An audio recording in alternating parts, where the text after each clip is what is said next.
এত নির্যাতিত হওয়ার পর আমরা তো পারতাম কিছু প্রতিশোধ নিতে। আপনাদের মিডিয়ায় কি কোনো খবর এসেছে বাংলাদেশের কোনো জায়গায় জামাতের কেউ কারো উপরে প্রতিশোধ নিয়েছে? একদম সমূলে উৎপাটিত করার জন্য বারবার ঘোষণা দিয়েছে যে রাখবই না, শেষ।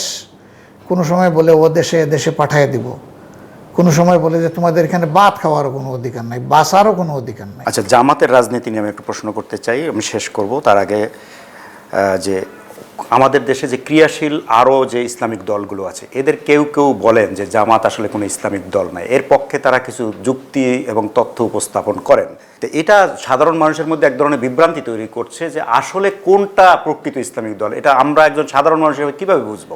আমরা মিডিয়াকে অনুরোধ করবো এটা নিয়ে বেশি নাড়াচাড়া না করার জন্য। এই দলগুলোকে তাদের মতো করে চলতে দিলেই ভালো। দেখেন, মিডিয়ারও কিন্তু সবাই এক ধরনের দৃষ্টিভঙ্গির দিক থেকে।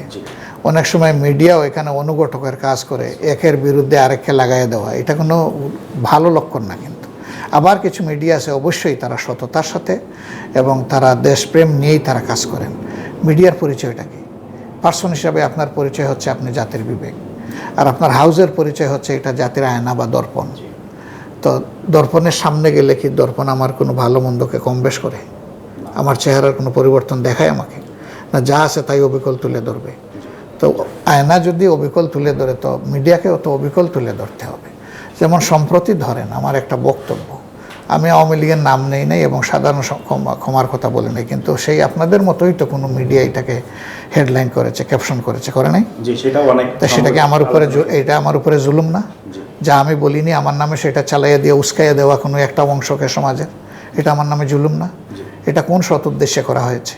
আমি যার নাম নিলাম না, আমি সাধারণ ক্ষমার প্রশ্নই আমার মুখে আনলাম না, এবং আমি ব্যাখ্যা দিয়েছি বিষয়টার। উনি লাইনের এক অংশ উঠাইলেন, আরেক অংশ বাদ দিয়ে নিজের মতো করে টুইস্ট করে একটা খবর পরিবেশন করে দিলেন। তো মিডিয়াকেও তো এই জায়গায় একটু আরও সচেতন হতে হবে। আচ্ছা, জামাতের প্রতিষ্ঠা 1941 সালে, প্রায় 83 বছর পুরনো প্রতিষ্ঠান। আওয়ামী লীগ সহ সব রাজনৈতিক দলের চেয়ে এই দলটা অনেক পুরনো দল, কিন্তু আপনারা জনগণের ভোটে নির্বাচিত হয়ে ইসলামী রাষ্ট্র প্রতিষ্ঠার কথা বলছেন, এটাই আপনাদের লক্ষ্য। কিন্তু প্রায় 1 শতাব্দী হয়ে গেল, জামাত এখনো ক্ষমতার কাছাকাছিও ভারত, পাকিস্তান বা বাংলাদেশে আসতে পারলো না। তার মানে কি জামাতের রাজনীতির দর্শনগত কোনো ভুল আছে না কি? মানে এটা আপনারা পারছেন না কেন? দেখেন, আমাদের সমাজে কত ভাগ মানুষ মুসলমান? 91 ভাগ। তা আপনি যে পাড়ায় বসবাস করেন সেখানে মসজিদ আছে, মুয়াজ্জিন মসজিদে 5 বার আজান দেয়। তা সব মানুষ কি নামাজে যায়? সব মুসলমান যায়? তাইলে এটা কি মুয়াজ্জিনের দোষ না মুয়াজ্জিনের আজানের দোষ? উনি তো ওনার কাজ করতেছেন, হাইয়া আলাস সালাহ, হাইয়া আলাল ফালাহ, আসেন আমাদের দিকে, আসেন কল্যাণের দিকে। উনি তো 5 বার আমাদেরকে ডাকতেছেন না আপনার মসজিদ থেকে?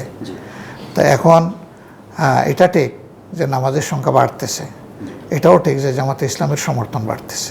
এখন যখন জনগণের মনে জামাতে ইসলামী এই আস্থা সৃষ্টি করতে পারবে যে জামাতে ইসলামী ক্ষমতায় গেলে কোনো চাঁদাবাজি হবে না, নিজেরা চাঁদাবাজির সাথে জড়িত হবে না এবং কাউকে প্রশ্রয় দিবে না, জনগণের মাল আত্মসাৎ করবে না এবং কাউকে আত্মসাৎ করতে দিবে না, দুর্নীতিপরায়ণ কোনো জায়গায় কাউকে প্রশ্রয় দিবে না, নিজেরা ঘুষ খাবে না এবং কাউকে ঘুষ খেতে দিবে না, নিজেরা একটা সুস্থ শালীন রাজনীতি এবং মানুষের বাঁচার জন্য একটা সুস্থ পরিবেশ দেশবাসীকে উপহার দিতে পারবে। একজন নারী নারীর সর্বোচ্চ মর্যাদা ভোগ করবে, একজন পুরুষ পুরুষের সর্বোচ্চ মর্যাদা ভোগ করবে, শিশু থেকে বৃদ্ধ পর্যন্ত সকলের জীবনের নিরাপত্তা থাকবে, মানুষের সম্পদ এবং ইজ্জতের নিরাপত্তা থাকবে।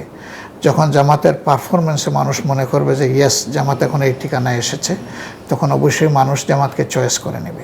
এই জন্যে যদি আরও 10 বছর আমাদের অপেক্ষা করতে হয়, আরও 5 বছর অপেক্ষা করতে হয়, আমাদের কোনো আপত্তি নাই। কারণ আমরা তো মানুষের কল্যাণের জন্য কাজ করছি, মানুষের কাছে আমরা আমাদের বক্তব্য নিয়ে যাচ্ছি। এখন আপনারা আমাদের কাছে এসেছেন, তাই না? অতীতে কি এসেছিলেন? 15.5 বছর আসেন নাই, আসার মতো পরিস্থিতি নাই। কিন্তু অন্যান্য দলের কাছে তো গিয়েছেন, সেখানে তো পরিস্থিতি ছিল। তাহলে এই জায়গাটাই আপনি বেশ কমটা ধরে নেন যে আমরা আমাদের বক্তব্য নিয়েই তো জনগণের কাছে আমাদেরকে যেতে দেওয়া হচ্ছে না। বিভিন্ন ধরনের বাধা বিঘ্ন সৃষ্টি করে দফায় দফায় আমাদেরকে নিষিদ্ধ ঘোষণা করে, অবৈধভাবে চাপ দিয়ে নিবন্ধন আমাদের বাতিল করে, কি আমাদের উপরে করা হয় নাই? ফোন করেই শুধু থামে নাই তো, একদম সমূলে উৎপাটিত করার জন্য বারবার ঘোষণা দিয়েছে যে রাখবই না, শেষ।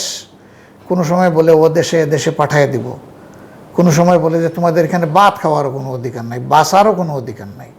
সেই কথাগুলো আপনারা শুনেন নাই, আপনাদের মিডিয়ায় উঠে আসে নাই। আর কোন দল বলেন তো এই বাধাগুলোর মুখে পড়েছে? আলহামদুলিল্লাহ কেউ পড়ে নাই, আলহামদুলিল্লাহ। এরপরেও যে বাংলাদেশের জনগণ জামাতের প্রতি যে সহানুভূতি সমর্থন দেখাচ্ছে, আমরা আসলে অভিভূত এত কিছুর পরে। এখন আমরা মুক্ত ময়দানে যদি আল্লাহর মেহেরবানি আমাদের বক্তব্য তুলে ধরতে পারি, ইনশাআল্লাহ জামাত জনগণের মনে আস্থা সৃষ্টি করতে পারবে। দেখেন, এত নির্যাতিত হওয়ার পর আমরা তো পারতাম কিছু প্রতিশোধ নিতে। আপনাদের মিডিয়ায় কি কোনো খবর এসেছে বাংলাদেশের কোনো জায়গায় জামাতের কেউ কারো উপরে প্রতিশোধ নিয়েছে? আসে নাই। কেন আসে নাই? কিন্তু আপনার সঙ্গী বিএনপির বিরুদ্ধে না, বিএনপির ব্যাপারে আমি কথা বলবো না, বিএনপির জবাব দিবে। আমি বলছি জামাতের বিরুদ্ধে তো আসে নাই। কেন আসে নাই? একটা আদর্শবাদী দল, আমরা বলেছি যে আমরা এই সমস্ত প্রতিশোধের রাজনীতিতে যাব না, মানে আইন নিজের হাতে আমরা তুলে নেব না, আমরা নেইনি। আমাদের সমর্থক শুভাকাঙ্ক্ষী কারো বিরুদ্ধেই অভিযোগ নাই। একটা দল, আর কোন দল দাবি করতে পারবে যে তাদের এই আহ্বানে তাদের দল সাড়া দিয়েছে? আর একটা দল আছে, আর কেউ নাই। এরপরে আমরা কি বলেছি যে হ্যাঁ, যারা অপরাধ সংগঠনকারী তাদের বিরুদ্ধে অবশ্যই মামলা হবে, কিন্তু সেই মামলায় একজন নিরপরাধ মানুষকেও আসামি করা যাবে না। আমরা পরিষ্কার বলে দিয়েছি। এ পর্যন্ত আমাদের কাছে সেই অভিযোগটা আসেনি। তাইলে তো আমাদের লোকেরা আমাদের কথা শুনছে। তা এরকম আস্থার জায়গায় তো জনগণ চায়।